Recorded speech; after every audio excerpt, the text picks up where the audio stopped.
Apparu d'abord en Angleterre dans la seconde moitié du 19e siècle, sous la poussée d'une incroyable popularité, un mouvement littéraire a pris de l'ampleur, créant le mouvement néo-gothique. Ses œuvres s'intéressaient aux apparitions de fantômes, à la communication avec les morts et à toute manifestation spirite. Cette époque et ses œuvres baignaient dans une certaine mélancolie du passé. Mais bientôt, cette triste quiétude allait être troublée par un phénomène d'outre-tombe plus tapageur, les esprits frappeurs, les poltergeists.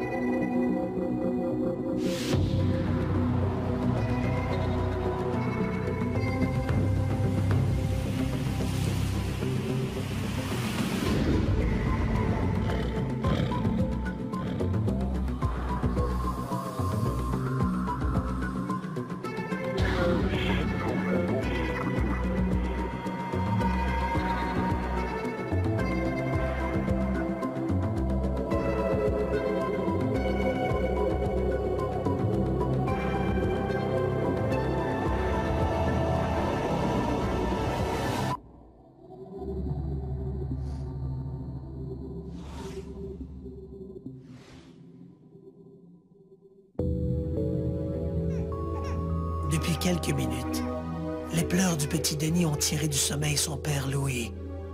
Ce dernier se rend dans la chambre de l'enfant. Le petit semble particulièrement agité. Alors qu'il pose sa main sur son front, il a l'impression de sentir une présence tout près de lui.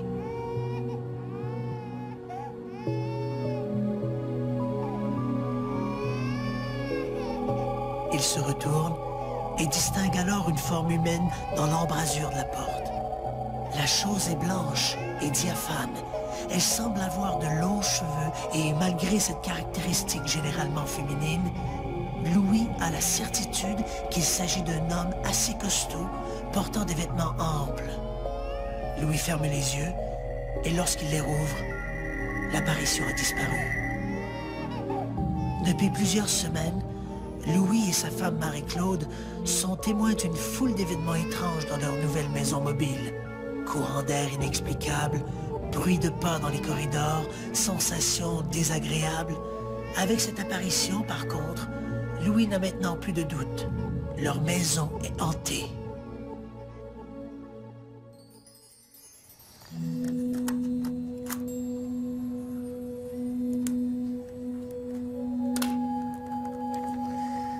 Fantômes et poltergeists. Qui sont ces étranges visiteurs de nuit? Des étrangers venus de l'au-delà ou des peurs qui se cachent au fond de nous?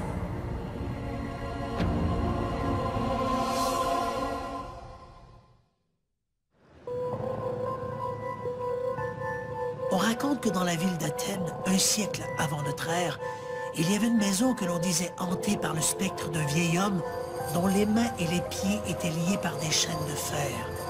On disait aussi qu'un homme était mort de peur en le voyant. Dans l'Antiquité, on craignait de traverser d'anciens champs de bataille, de peur d'y rencontrer des âmes errantes. Les fantômes et les lieux hantés avaient déjà à cette époque leur assise. Lorsqu'on demande ce qu'est un fantôme, il est toujours difficile de répondre à une telle question, parce que les gens ont tous leur opinion personnelle sur ce qu'est ou devrait être un fantôme. Pour la plupart des gens, c'est une manifestation d'un être humain décédé. Pour d'autres, il s'agit de la manifestation d'une entité en elle-même, divine ou satanique, angélique ou démoniaque. Mais pour la plupart des gens, c'est la manifestation de quelqu'un qui est décédé. Dans des sociétés où on vénère l'ancêtre, des sociétés dites primitives, on comprend que les manifestations spectrales sont souvent perçues comme étant honorifiques. C'est une sorte d'acquiescement d'outre-tombe à quelque chose qui se passe dans notre monde physique. En Occident, par contre, le phénomène de manifestation spectrale en quelque chose de beaucoup plus inquiétant, ou a été perçu comme beaucoup plus inquiétant pendant très longtemps, et ce, à cause peut-être du christianisme. On comprend que les âmes errantes ne peuvent venir que du purgatoire, donc par conséquent être impures. Il y a même certains groupes fondamentalistes qui perçoivent encore les manifestations spectrales comme étant quelque chose de tout à fait diabolique. Mais on peut dire que de façon plus générale, on conçoit que le phénomène des apparitions spectrales sont des âmes errantes de personnes qui ont vécu, donc des décédés, des défunts qui se manifestent au-delà de la tombe. Sur un plan plus technique, les apparitions de fantômes ont commencé à faire l'objet d'études sérieuses seulement dans la deuxième moitié du 19e siècle. Lorsqu'on s'intéresse à l'histoire scientifique des chasseurs de fantômes, on peut dire que les choses ont commencé avec l'intérêt de la cour britannique pour un cas comme celui du Demon Drummer Tedworth vers la fin du 18e siècle. De manière plus réaliste, on peut dire que l'histoire a vraiment commencé avec la formation du Ghost Club Society à l'université Cambridge en 1851. C'est vraiment là qu'on a, en quelque sorte, établi le ton pour tous les groupes qui gravitaient autour de ces questions, comme la Société pour la recherche psychique, qui deviendra la Société américaine pour la recherche psychique. Ce sont eux qui ont vraiment établi les règles pour étudier les phénomènes dans une perspective vraiment scientifique, et non plus en se fondant sur des croyances religieuses. 120 ans de recherche nous enseignent que plus de 85% de la population mondiale croit en l'existence des fantômes. Nous savons aussi qu'il y a plus de 1000 apparitions signalées chaque jour sur le globe. De ce nombre, seulement 2% résisteront aux enquêtes, la presque totalité des manifestations étant explicables par des causes naturelles ou artificielles. Mais c'est ce 2% d'inexplicables qui rend perplexes les chercheurs. Il apparaît également que ces soi-disant manifestations se divisent en 3 catégories distinctes: les apparitions, les maisons hantées et les poltergeists. Je fais la distinction entre les fantômes et les esprits. Et c'est la langue qui pousse à faire cette distinction. Les fantômes et les esprits, ça roule tout naturellement sur la langue. Un fantôme est une entité généralement reconnaissable par quelqu'un. Par exemple, vous apercevez l'image de votre vieil oncle, décédé il y a quelques années dans un accident de voiture. C'est une apparition, vous le reconnaissez. C'est reconnaître un personnage connu dans une forme non corporelle. Il peut s'agir de quelqu'un que vous ne connaissez pas, mais dont les traits sont reconnaissables. Là, vous avez affaire à un fantôme.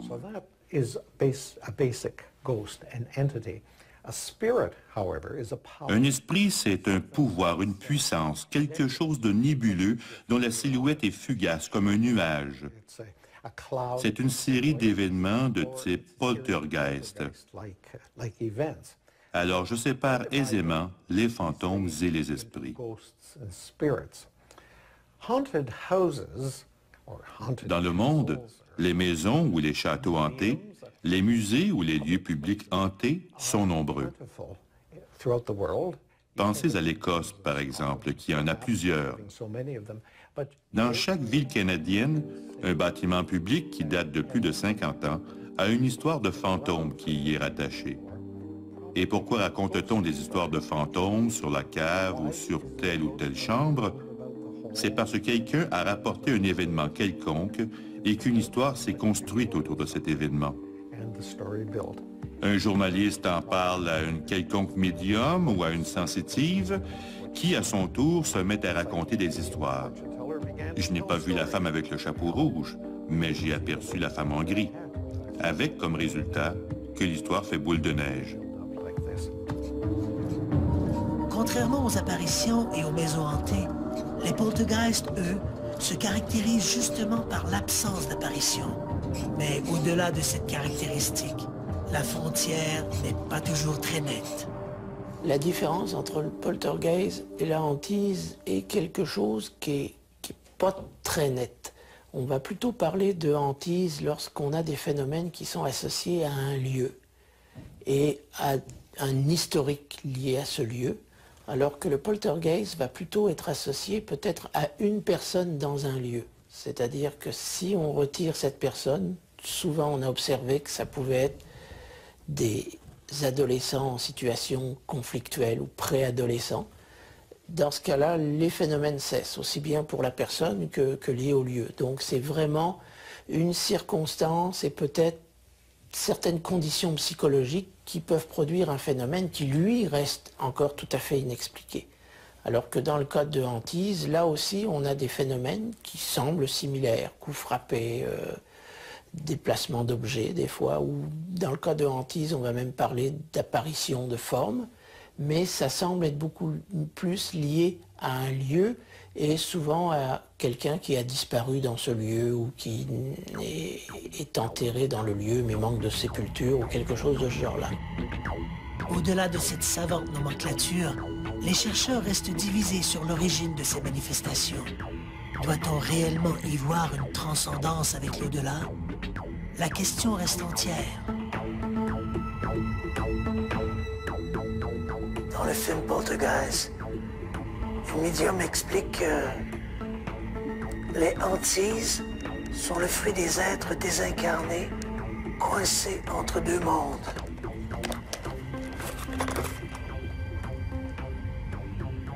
Si cette explication demeure la plus populaire, qu'en pensent les experts?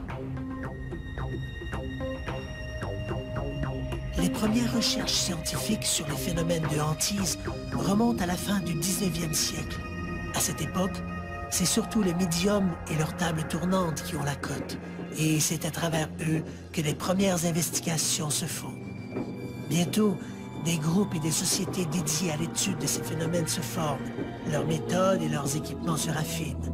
Aujourd'hui, les vieux appareils photo ont été remplacés par des caméras numériques auxquelles s'est ajoutée la quincaillerie des spectromètres, viseurs thermodynamiques et autres jouets sortis tout droit de l'arsenal de Ghostbusters. Au gré de ces enquêtes, les chercheurs se divisent et se regroupent sous deux différentes manières. Les uns favorisant l'au-delà, les autres quelques pouvoirs psychiques encore inconnus de la science. Si l'on s'intéresse aux deux principales théories, je ne sais pas s'il n'y en a que deux, mais les deux principales théories entourant l'explication des fantômes, de ce qui provoque l'apparition des fantômes, est d'abord la répétition psychokinésique, comme si l'esprit projetait quelque chose et lui donnait du même coup une existence, ou encore l'enregistrement d'un souvenir enfoui qui se matérialise subitement lorsqu'il est accidentellement activé. Il est difficile de dire laquelle des deux théories est vraie et laquelle est fausse. Il y a eu des études très sérieuses portant sur chacune. Une des plus remarquables, ici à Toronto, est l'expérience de Philippe le Fantôme. Éventuellement, la Société de recherche psychique de Toronto et Horizon Nouveau le confirmeront. Au cours de cette expérience, on a littéralement créé un fantôme. On a procédé à une série de séances au cours desquelles on a plus ou moins provoqué des manifestations où on a vu des objets bouger, entendu des froissements et obtenu un beau succès, du moins à ce chapitre. Mais du même coup, nous avons eu la preuve que non, on n'a pas besoin d'un médium humain pour arriver à ces résultats.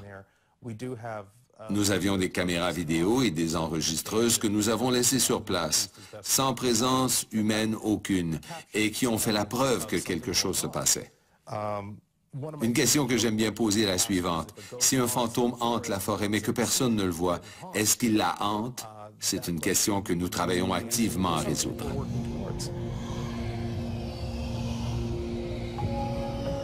Lorsque l'on parle de manifestations de fantômes, c'est immédiatement l'idée de la maison hantée qui nous vient à l'esprit. Ce sont des sortes de rest area pour des âmes en panne.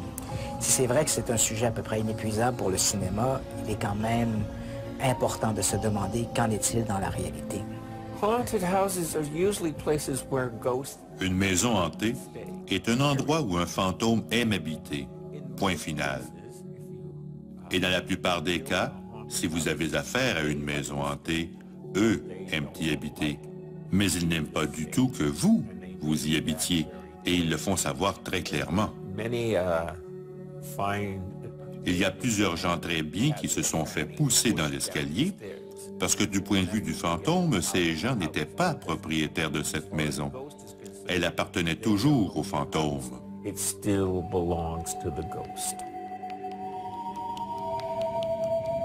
À la fin des années 80, Louis et Marie-Claude Côté se portent acquéreurs d'une maison mobile dans la région de Québec.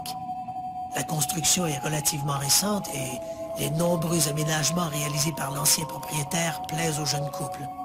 Mais son bonheur est de courte durée. Peu après la naissance de son fils, Denis, Marie-Claude remarque que celui-ci adopte des comportements étranges, fixe les lumières, rit seul et il a parfois des absences. Les médecins concluent que le petit souffre d'un léger retard dû à un manque d'oxygène à l'accouchement. Mais les comportements insolites de l'enfant ne sont peut-être pas dus essentiellement à ses problèmes de développement. En effet, Marie-Claude et Louis ont l'impression qu'il se passe de bien drôles de choses dans leur maison. Au début, ils ont eu leur premier enfant, et là, au début, tout se déroulait relativement normalement, mais là, il y a des phénomènes qui ont commencé, des bruits de pas, des apparitions, des courants d'air froid, tout ce qu'on voit habituellement dans les maisons hantées. Ils entendent des bruits de pas dans le corridor. Les portes s'ouvrent et se referment toutes seules. Les serrures se verrouillent et se déverrouillent sans que personne n'y touche. Le couple entend aussi des pleurs d'enfants et note une curieuse zone froide juste au milieu du corridor, pratiquement devant la porte de la chambre du petit Denis. Un soir, alors qu'il se trouve au chevet de son fils, Louis observe dans l'embrasure de la porte une forme blanche qui rappelle vaguement un homme aux longs cheveux et vêtu comme un moine. Ce personnage fantomatique sera également observé par Marie-Claude. Au début de 1993, le couple contacte Mireille Thibault, une jeune femme de la région, bien connue pour son intérêt pour les phénomènes paranormaux. La Ghostbusters, qui est aussi titulaire d'un baccalauréat en psychologie, entreprend de documenter l'historique des lieux via les journaux et les archives municipales. Sans résultat. Pendant l'enquête, là, d'abord, on regarde. Vraiment, on note les phénomènes. Quand est-ce que ça a commencé? Est-ce qu'il peut y avoir un événement relié au début des phénomènes, par exemple? Est-ce que c'est relié à un endroit dans la maison, à une des personnes de la maison, par exemple, un peu plus? Le petit garçon aîné de la famille avait comme des tendances autistiques. Okay? Il était un peu retiré, il n'était pas tout à fait... il y avait un peu de retard. Et lui, il semblait au cœur des phénomènes. Il brassait son lit quand les phénomènes commençaient. C'était comme un indice qu'il sentait quelque chose qui se passait dans la maison. Et au niveau de l'enquête, on a essayé de voir si historiquement, il se passait quelque chose. Mais la maison n'était pas très vieille. Il n'avait pas été installé sur les lieux depuis très longtemps. Alors, historiquement, on n'a pas retrouvé grand-chose. Après 3 mois d'enquête, Mireille Thibault s'avoue incapable d'expliquer les manifestations. Des traces de moisissures ont bien été découvertes à certains endroits, mais il est peu probable que ces organismes soient responsables d'hallucinations. Quant à la possibilité qu'il puisse s'agir d'un revenant, personne n'a encore percé le secret de son identité. Dans les phénomènes de hantise, comme dans le cas de Louis et de Marie-Claude, les enquêteurs cherchent souvent dans le passé des lieux une personne qui serait morte de façon brutale, comme la victime d'un meurtre par exemple. Le danger dans cette approche, c'est d'accepter que le défunt identifié et le fantôme ne soient qu'une seule et même personne sans autre confirmation. Les parapsychologues se méfient de plus en plus de ces associations post-mortem. Dans la plupart des cas, les apparitions sont associées à des lieux. Il peut s'agir d'une maison, d'un édifice public, d'un cimetière ou même de terrain. Qu'on pense par exemple au terrain où s'est déroulée la bataille de Gettysburg en Pennsylvanie, l'un des épisodes les plus sanglants de la guerre de sécession. C'était en 1863. Aujourd'hui, ces terrains ont la réputation d'être hantés. Qu'il s'agisse de maisons, comme dans le cas de la maison de Louis et de Marie-Claude Côté, ou qu'il s'agisse de terrains, comme à Gettysburg, on voit que les apparitions semblent tributaires du théâtre de leurs manifestations. Dans le cas des apparitions de crise, donc des apparitions qui surviennent au moment du décès d'une personne, alors c'est plutôt l'observateur qui semble directement visé à ce moment-là. En 1952, les parents de la petite Eva Roy divorcent. La fillette est alors placée de famille d'accueil en famille d'accueil. Les années passent et l'enfant a l'impression qu'on la délaisse. Finalement, elle est confiée à la garde de ses grands-parents qui habitent Victoria. En compagnie de ses aïeuls, la petite Eva reprend goût à la vie. Son grand-père se montre particulièrement attentif. Le seul moment de joie dans son enfance dont elle puisse se souvenir est celui où elle a eu la permission de vivre avec son grand-père. C'était un homme gentil qui fumait la pipe et qui prenait le temps d'écouter ses petites histoires d'enfants. Malheureusement, il vieillissait, et il était malade, et il ne pouvait plus s'occuper d'elle. Alors on lui a trouvé un autre foyer d'accueil, puis ses parents l'ont reprise. En 1964, Eva, qui est maintenant âgée de 14 ans, retourne donc vivre avec son père, qui s'est remarié. La nouvelle famille recomposée vit dans une petite ville de la Colombie-Britannique, loin de la côte, loin de Victoria. Son grand-père lui manquait vraiment. Et même s'il avait entendu dire qu'il n'allait pas très bien, elle a éprouvé un grand choc à la nouvelle de sa mort.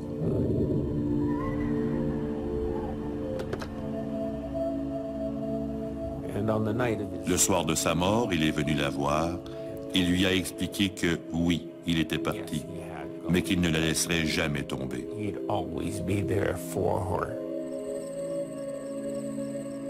Et le grand-père va tenir ses promesses. Chaque fois qu'elle aura à faire face à un dilemme, Eva aura l'impression d'être guidée dans ses choix par la voix de son grand-père tant aimé. En 1985, Andrea Lancaster vit avec sa famille à Maple Ridge. Les Lancaster vivent des moments difficiles alors qu'une vieille tante se meurt en Angleterre. À chaque fois que le téléphone sonne, tous redoutent qu'il s'agisse du terrible appel qui leur annoncera le décès de la moribonde. Un soir, Andrea se met au lit.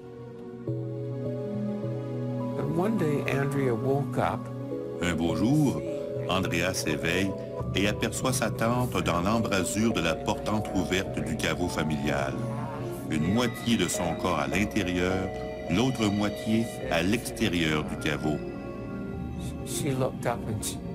Elle lève alors la tête et dit « Je suis tellement malade.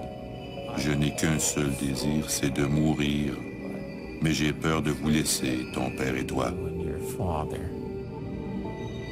Aussitôt après, l'apparition redevient floue et disparaît. 3 jours plus tard, les Lancaster apprennent la nouvelle. Tante Doris est morte, à peu près à l'heure où Andrea a fait l'expérience de cette étrange projection de l'au-delà. Comment font foi ces histoires?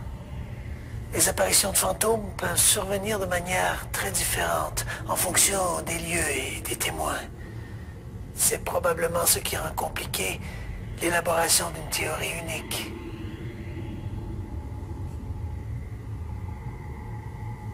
Mais dans l'univers des phénomènes étranges, il n'y a rien de jamais simple.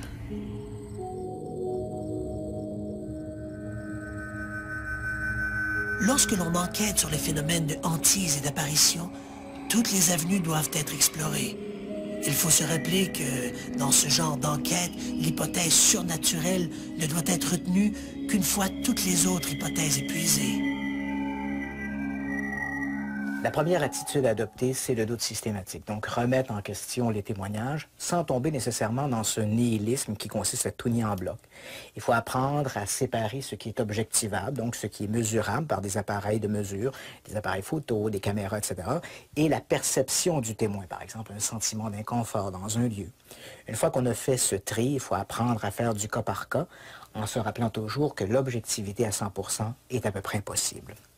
Dans le cas des apparitions de crise, donc la perception d'événements qui se passent à distance, au moment où quelqu'un décède, par exemple, on ne peut pas éliminer la possibilité d'une perception extrasensorielle. Prenons le cas de la petite Eva qui perçoit l'apparition de son grand-père, le fantôme de son grand-père qui apparaît au pied de son lit, au moment où celui-ci meurt à des kilomètres de là.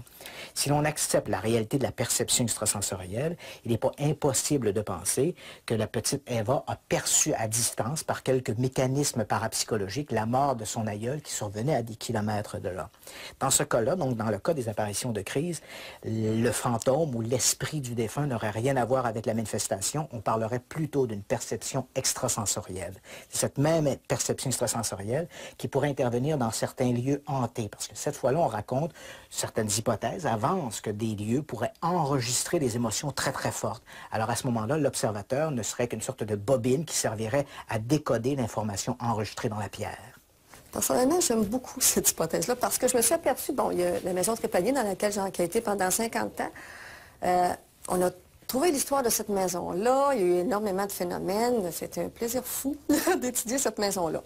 Et là, à un moment donné, je me suis dit, bon, la fameuse théorie veut que le fantôme soit là pour dire un message. Bon, oubliez ça, il n'y en a pas de message. Les phénomènes sont aléatoires, ça ne dit rien, c'est rien de précis. Quand on est prêt à les écouter, les appareils sont installés, ça ne dit rien, tu arrives là avec rien, puis oups, ça cogne dans les murs. Alors, on oublie ça, le message. Et je me suis aperçue que les phénomènes ressemblaient à des choses qui avaient dû se produire jadis. On entendait une clenche de porte. Il n'y en a plus de clenche de porte, mais il y en a eu jadis. On entend des bruits de pas comme quelqu'un qui se déplace. Elle ne vient pas vers moi, elle ne vient pas me voir, elle ne vient pas me dire un message, elle passe.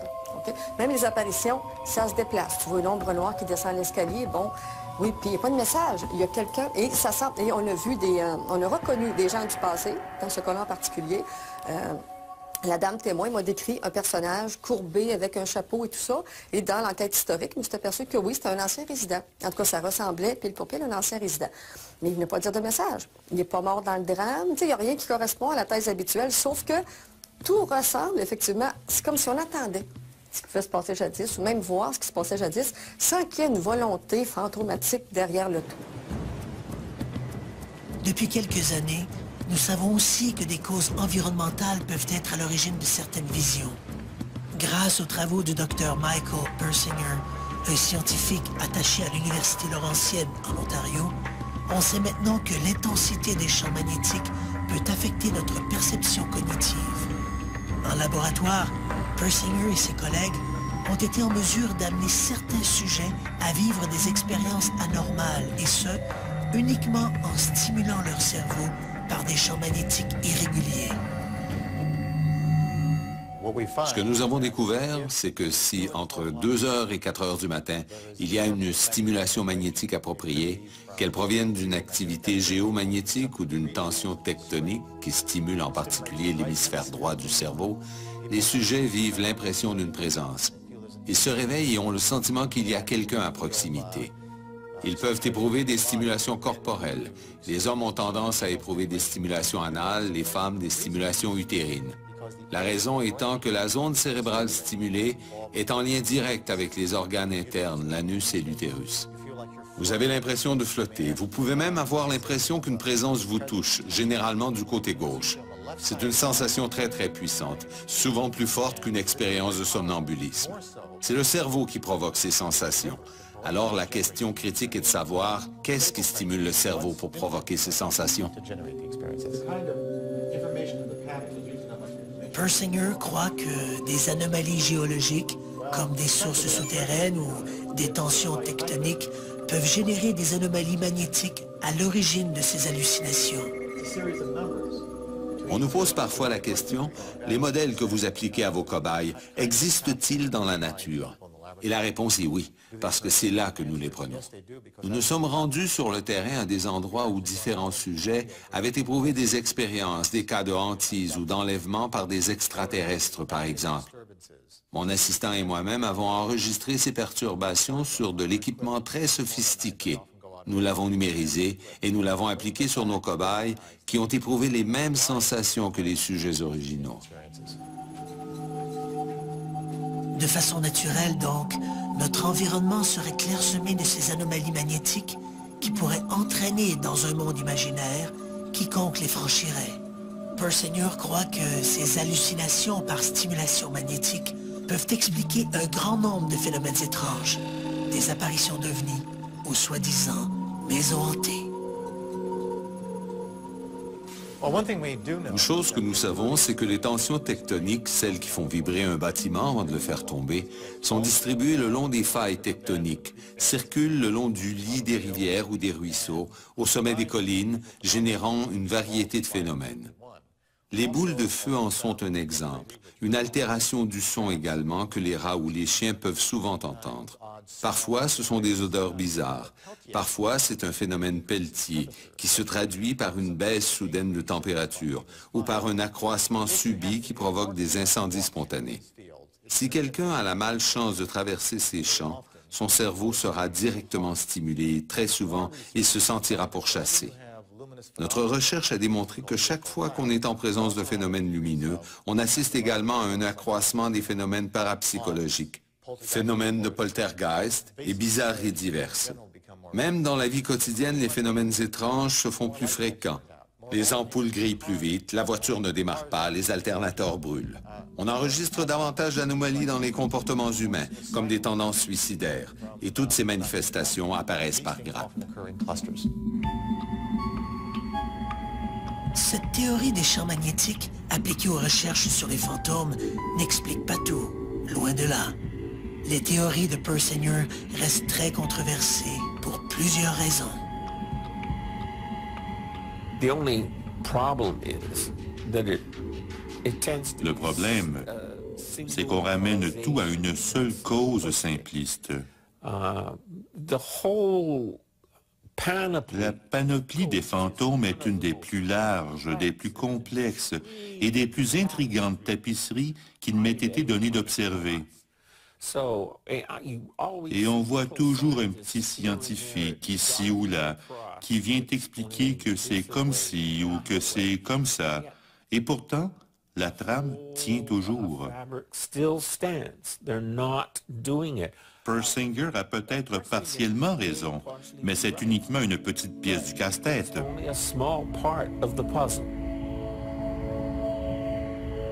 En neurosciences, par exemple, on peut très bien, en stimulant une certaine zone du cerveau, provoquer l'audition de musique.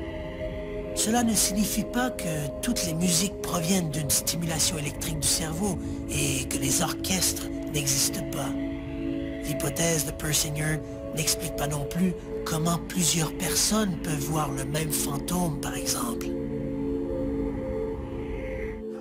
J'ai amené l'étude de Persinger chez les sceptiques du Canada, regroupés à Toronto, et qui voulaient avoir mon opinion, leurs membres souhaitant avoir de meilleures données, de meilleures informations. Je leur ai demandé, que pensez-vous de l'idée qu'un champ électromagnétique ambiant puisse provoquer des hallucinations au point que quelqu'un puisse croire que sa maison est hantée? Au bout du compte, plusieurs membres ayant une expertise en électricité ont conclu qu'il serait pratiquement impossible de réunir la bonne combinaison contrôle, lieu, cause.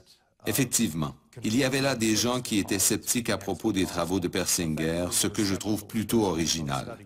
Nos propres études, lorsque nous allons sur des lieux hantés et que nous prenons des lectures de température, de moyenne et de contrôle des champs magnétiques ambiants, n'ont jusqu'à maintenant montré absolument aucune corrélation entre les champs électromagnétiques et le phénomène des maisons hantées.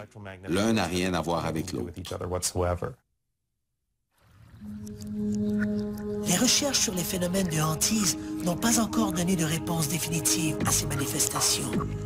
L'avènement de nouvelles technologies et la compréhension de phénomènes naturels marginaux ont pavé la voie à certaines explications, sans toutefois fermer la porte à une possible manifestation de l'au-delà. Le débat reste donc entier. En janvier 1970, un appartement de St. Catharines, en Ontario, devient le théâtre de phénomènes extraordinaires.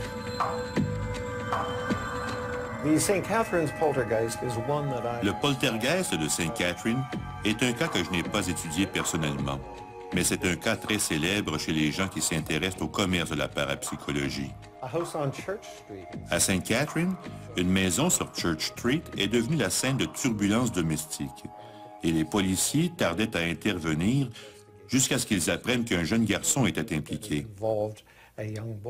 Alors, un certain nombre d'officiers de police se sont présentés à cette maison et ont découvert qu'il s'y passait des choses étranges.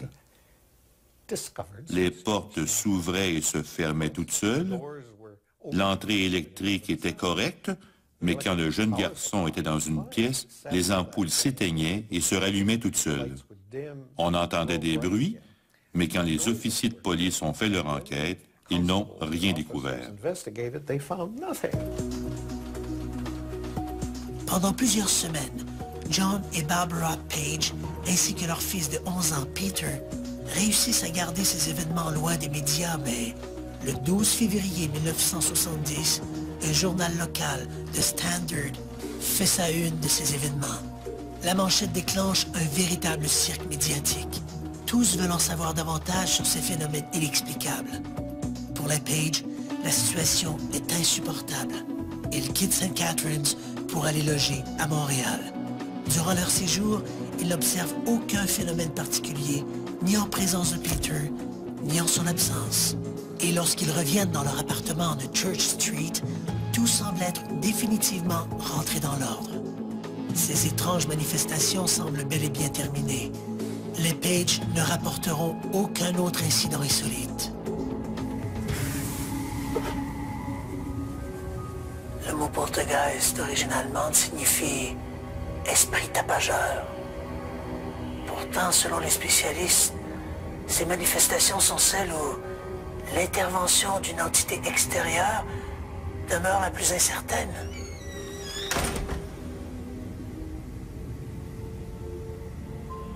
À moins qu'il ne s'agisse d'un bluff de l'au-delà.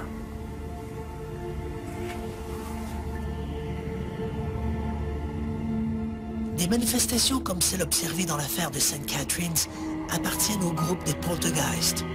Ces manifestations sont parmi les plus difficiles à documenter. Seulement 12% des cas sont sérieusement enquêtés par des parapsychologues.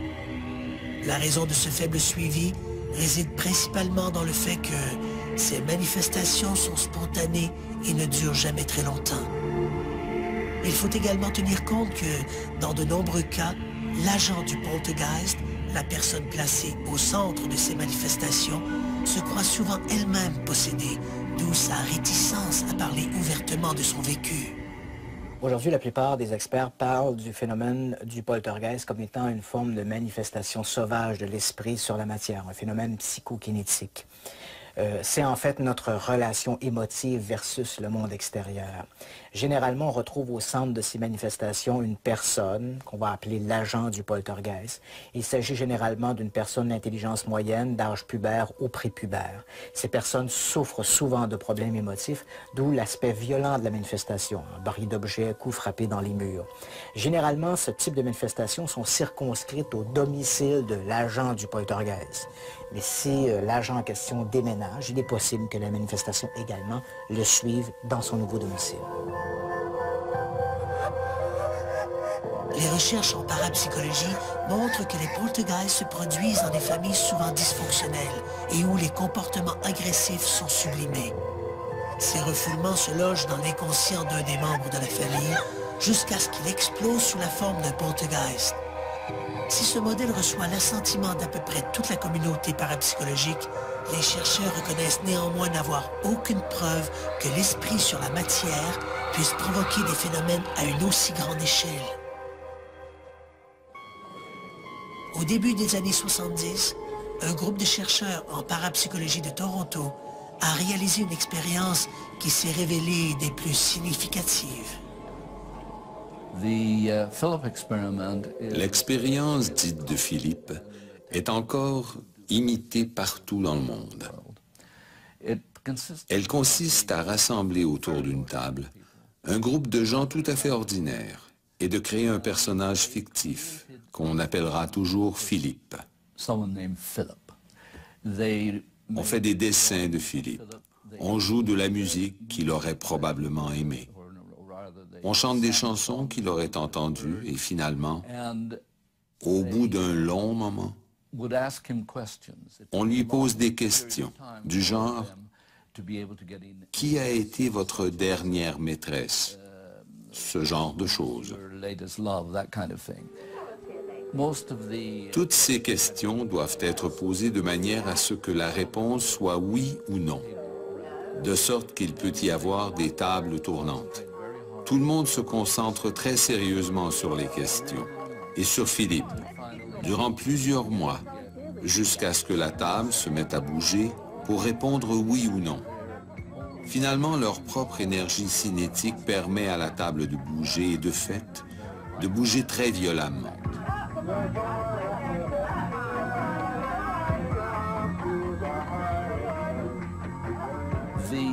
Les experts sont d'accord pour dire qu'il n'y a là rien d'un phénomène d'outre-tombe. Cela prouve simplement que si beaucoup de gens sont rapprochés, profondément concentrés sur un événement ou une personne, Ils peuvent créer une sorte de communication. Lorsqu'on parle de séance, on évoque une conversation avec les morts. Mais il n'y a rien là de surnaturel. Il s'agit simplement de 4 ou 5 personnes qui se concentrent très fort, plusieurs fois, jusqu'à ce que dans leur propre psyché, cette personne, Philippe, prenne vie.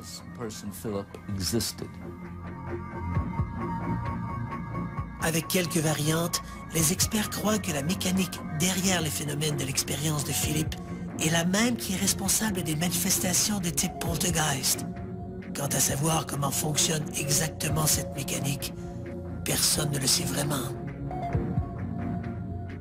Les manifestations de revenants ont toujours fait partie de la culture populaire de l'Antiquité à aujourd'hui, mais ce n'est vraiment qu'à partir de la fin du 19e siècle que ces manifestations ont commencé à être l'objet d'une étude un peu plus rigoureuse. Aujourd'hui, la parapsychologie jette un regard nouveau sur ce type de manifestation.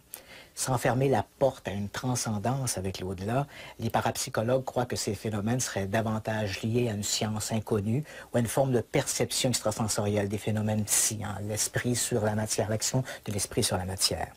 Malheureusement, au-delà de ce constat, on peut dire qu'il n'y a pas d'hypothèse réellement convaincante pour expliquer la mécanique derrière ces manifestations. Aujourd'hui, les parapsychologues jonglent avec les différentes spéculations qui existent de manière à faire une sorte de synthèse valable pour pouvoir élaborer une théorie qui ultimement sera testable. Tous les chercheurs dans le domaine de la parapsychologie, c'est sûr, n'ont pas la même vision de ce que pourraient être les phénomènes, puisque quand on parle de chercheurs, pour eux c'est encore hypothétique, là, ils ne sont pas dans le domaine de la croyance, ils sont dans le domaine de l'investigation scientifique, mais même dans ce domaine-là, il y en a certains qui vont penser que le phénomène paranormal peut être lié à quelque chose en relation avec la survie, donc avec quelque chose au-delà de notre existence terrestre, appelons-la comme ça, qui serait lié avec le psy. Et peut-être que le psy serait la partie apparente de cette vision dualiste du monde, la matière, esprit. C'est évidemment quelque chose qui est basé sur certaines croyances. D'un autre côté, il y a une autre école qui, elle aussi, a d'autres croyances, qui a des croyances beaucoup plus, je dirais, matérialistes, si on veut, et qui pense que le psy est une faculté basée sur des principes physiques qu'on ne connaît pas encore, mais qu'on va probablement découvrir un jour, si on y met l'effort, mais que ce n'est en rien lié avec l'existence d'un autre monde spirituel. Donc dans un cas, on a une vision assez matérialiste du psy, dans l'autre cas, on a une vision qui est liée avec l'existence d'un monde spirituel. Il faut dire que les recherches dans ce domaine sont particulièrement pauvres.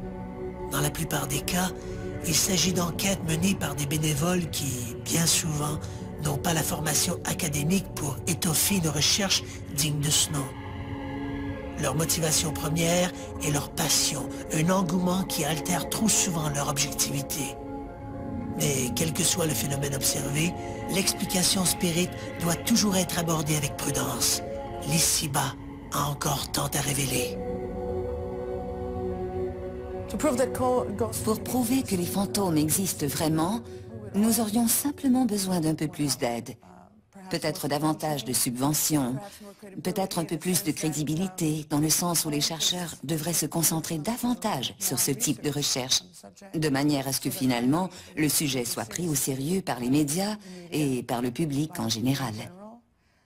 Bien sûr, il n'y a pas beaucoup de chercheurs, parce que justement, il n'y a pas de subventions et que leurs groupes ne sont pas payés pour effectuer ce genre de recherche. Si croire aux fantômes n'a rien de scientifique, l'idée des revenants a quelque chose de rassurant. Elle nous rassure en effet dans la perspective d'une vie après la vie. Une vision plus subjective que scientifique, mais qui rend moins menaçant le spectre de la mort.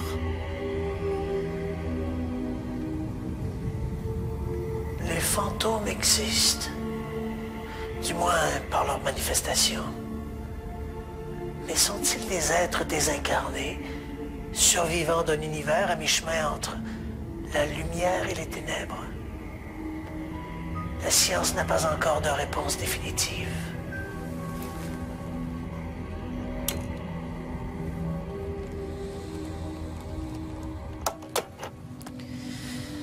Qui vivra verra.